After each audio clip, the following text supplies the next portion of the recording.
پاکستان امریکہ کے ساتھ مضبوط روابط کو وسیع کرنے کا خواہاں، سپہ سالار کہتے ہیں پاکستان بلاک پالیٹکس پر یقین نہیں رکھتا، دوست ممالک کے ساتھ متوازن تعلقات برقرار رکھنے پر یقین رکھتے ہیں۔ کشمیر ایک بین الاقوامی طور پر تسلیم شدہ تنازع ہے، کوئی بھی ایک طرفہ اقدام کشمیریوں کی خواہشات کے خلاف اس تنازع کی نوعیت کو تبدیل نہیں کر سکتا۔ Army chief general Syed Asim Munir سے امریکی تھنک ٹینکس اور میڈیا نمائندوں کی خصوصی ملاقات، علاقائی سلامتی، بین الاقوامی دہشت گردی اور جنوبی ایشیا میں اسٹریٹجک استحکام کو برقرار رکھنے کی اہمیت پر تبادلہ خیال کیا گیا۔ ISPR کے مطابق غزہ میں فوری جنگ بندی کے خاتمے، انسانی ہمدردی اور خطے میں پائیدار امن کے لیے دو ریاستی حل کے نفاذ کی فوری ضرورت پر بھی زور دیا گیا۔ عام انتخابات کے لیے شیڈول پر عمل درآمد شروع، ملک بھر میں کاغذات نامزدگی وصول کرنے کا پہلا روز، قومی اسمبلی کے لیے 30,000 اور صوبائی اسمبلی کے لیے 20,000 روپے فیس مقرر، امیدوار آج سے 22 دسمبر تک کاغذات جمع کروا سکتے ہیں۔ الیکشن کمیشن کے دفاتر میں خصوصی کاؤنٹرز قائم، ریٹرننگ افسران کے دفاتر کے باہر پبلک نوٹسز بھی آویزاں۔ 23 دسمبر کو کاغذات نامزدگی کی ابتدائی فہرستیں آویزاں کی جائیں گی۔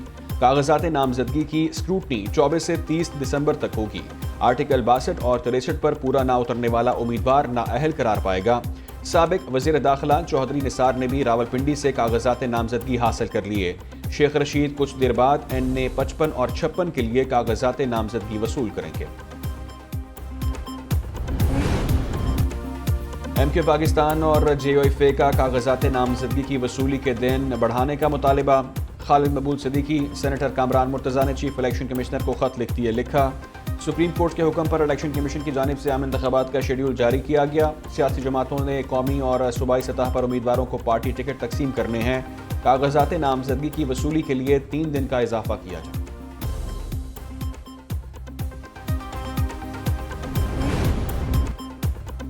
مسلم لیگ نون کی انتخابات کے لیے تیاریاں عروج پر، الیکشن کے لیے اچھے امیدواروں کی تلاش جاری، نواز شریف اور شہباز شریف کی زیر صدارت پارلیمانی بورڈ کا اجلاس، خواتین امیدواروں کو فائنل کرنے کے لیے حتمی انٹرویوز کیے جا رہے ہیں۔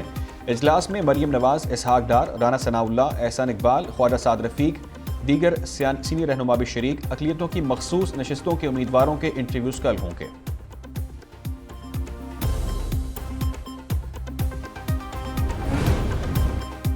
پاکستان کی معیشت کے لیے اچھی خبر، عالمی بینک نے پاکستان کے لیے $35 کروڑ کی منظوری دے دی، رقم ادارہ جاتی اصلاحات پر عمل درآمد کے لیے دی جائے گی۔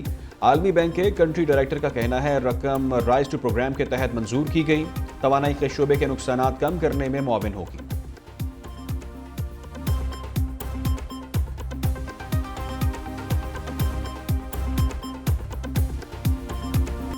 عوام پر ایک اور بجلی بم گرانے کی تیاری، بجلی ₹4.66 فی یونٹ مہنگی ہونے کا امکان، صارفین پر 40 ارب روپے کا اضافی بوجھ پڑے گا، اضافہ نومبر کی فیول پرائس ایڈجسٹمنٹ کی مد میں ہوگا۔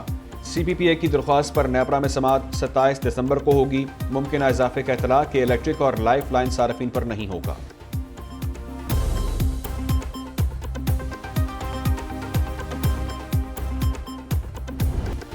پاکستان سٹاک مارکیٹ میں مندی کا رجحان، 100 انڈیکس میں 172 پوائنٹس کی کمی، مارکیٹ 62,660 پوائنٹس پر ٹریڈ ہو رہی ہے۔ ادھر امریکی کرنسی کی قیمت میں اتار چڑھاؤ جاری، انٹر بینک میں ڈالر 11 پیسے سستا $282.90 کا ہو گیا۔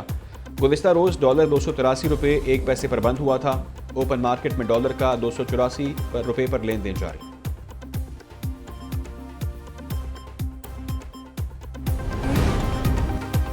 پنجاب حکومت کی تجاوزات مافیا کو دی گئی ڈیڈ لائن ختم، آج سے باقاعدہ گرینٹ آپریشن شروع ہوگا۔ لاہور کے تمام نو زونز کی اہم شاہراہوں کی لسٹیں تیار، ضلع انتظامیہ، بلدیہ عظمیٰ، پولیس، LTA اور دیگر اداروں کی ٹیمیں دن 2 بجے آپریشن شروع کریں گی۔ وزیر اعلیٰ پنجاب نے گزشتہ روز تجاوزات کے خاتمے کے لیے 8 تک کا الٹیمیٹم دیا تھا۔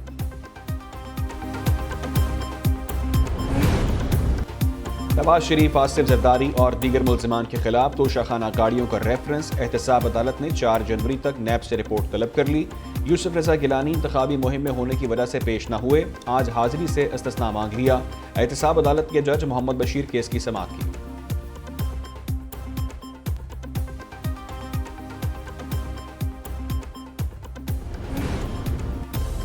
نیب نے فواد چودھری کو عدالت میں پیش کرنے کی اجازت مانگ لی۔ نیب پروسیکیوٹر نے کہا وارنٹ گرفتاری کی تعمیل ہو چکی، پروڈکشن آرڈر کر دیں تاکہ جسمانی ریمانڈ کے لیے عدالت میں پیش کریں۔ احتساب عدالت کے جج محمد بشیر بولے جیل سپرنٹینڈنٹ کو اتنا کہہ سکتے ہیں کہ آپ کو ملزم کو عدالت میں لانے کی اجازت دیں۔ عدالت کی درخواست ترمیم کے ساتھ دوبارہ جمع کروانے کی ہدایت۔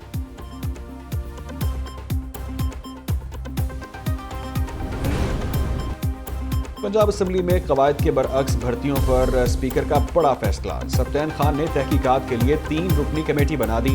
Additional chief secretary Ahmad Raza سرور سربراہ مقرر، سیکرٹری معدنیات بابر امان، سیکرٹری خصوصی تعلیم سائمہ سعید شامل۔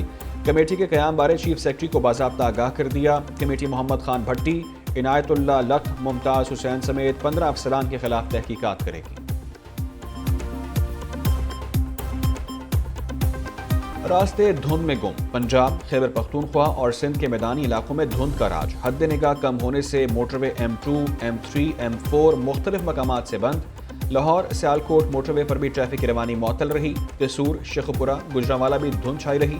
جہانیہ، اوکاڑہ، رنالہ خرد، جلال پور بھٹیا میں بھی دھند کے ڈیرے۔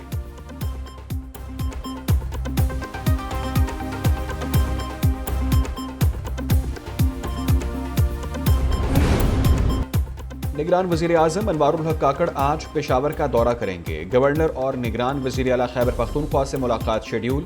وزیر اعظم کی زیر صدارت صوبے میں امن و امان سے متعلق اجلاس بھی ہوگا۔ انتخابات کی تیاریوں پر بریفنگ دی جائے گی۔